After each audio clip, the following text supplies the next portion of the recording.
गेहूं में अगर बुवाई के समय आपने जिंक नहीं दिया तो पहली सिंचाई जब आप कर रहे हैं तब आप जिंक सल्फेट दे सकते हैं।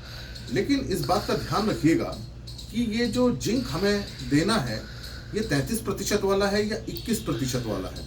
सामान्यतः आजकल 33% वाला जिंक आ रहा है, तो इसकी जो मात्रा है वो 1 एकड़ में करीब 6 किलोग्राम रहती है। तो 33% वाला जिंक आप 6 किलोग्राम लीजिए 1 एकड़ के लिए और इसे 45 किलोग्राम यूरिया में मिलाइए और सिंचाई के बाद इसको दे दीजिए। तो ये एक सही कॉम्बिनेशन होगा यूरिया का और जिंक का। तो आपको ध्यान रखना है कि आपको जिंक बहुत ज़्यादा नहीं देना है। अगर आप जिंक ज़्यादा देंगे तो ये नुकसान कर सकता है। यूरिया की मात्रा मैंने आपको बताई, 1 एकड़ में 1 बैग 45 किलो पर्याप्त होता है। अब क्या हम ये सिंचाई से पहले दें या सिंचाई के बाद दें? देखिए, पोषक तत्व को जड़ में होना बहुत जरूरी है। सामान्यतः किसान भाई क्या करते हैं, सिंचाई करते हैं उसके बाद खाद डालते हैं, तो अधिकांश खाद ऊपर रह जाती है, जड़ में नहीं जा पाती। सही तरीका जो है, जो साइंटिफिक जो वे है, वो ये है कि पोषक तत्व जो भी खाद है वो जड़ तक पहुंचनी चाहिए। तो पहले हम खाद को डाल दें, उसके बाद हम सिंचाई करें। तो बहुत सारे किसान भाई कह सकते हैं कि ऐसा तरीका गलत है या ऐसा होता नहीं है या न्यूट्रिएंट नीचे चला जाएगा। लेकिन ध्यान रखिए कि जो हम पहली सिंचाई गेहूं में कर रहे हैं वो सारा स्टेज पे कर रहे हैं, वो गहरी सिंचाई नहीं होती है, वो हल्की सिंचाई होती है।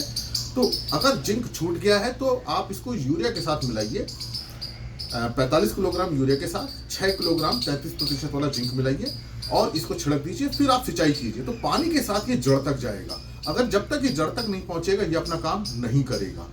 लेकिन अगर आपने सिंचाई कर दी है और अब आप यूरिया देने वाले हैं और शुरू में आपने जिंक नहीं दिया है, तो ऐसी स्थिति में आप यूरिया के साथ जिंक को मिला सकते हैं।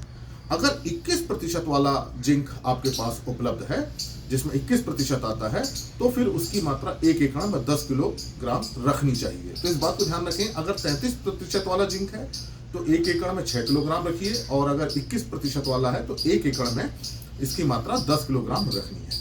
मैंने आपको बताया कि तरीका यही होना चाहिए कि पहले हम खाद डाल दें, फिर हम सिंचाई करें, ताकि पानी के साथ वो जड़ तक पहुंच जाए। लेकिन बहुत सारे किसान भाई इस विधि को अपनाते नहीं है, सिंचाई के बाद खाद डालते हैं। अगर आप ऐसा कर रहे हैं तो जिंक को आप यूरिया में अच्छी तरह से मिला लीजिए, फिर इसको डालिए। जिंक और यूरिया को हम आपस में मिलाकर के डाल सकते हैं, ये आपस में रिएक्शन नहीं करते हैं और ये दोनों ही तत्व जड़ तक पहुंचेंगे और पौधे को मिलेंगे। तो आप देखेंगे कि जिंक की कमी भी नहीं होगी और नाइट्रोजन की कमी भी नहीं होगी।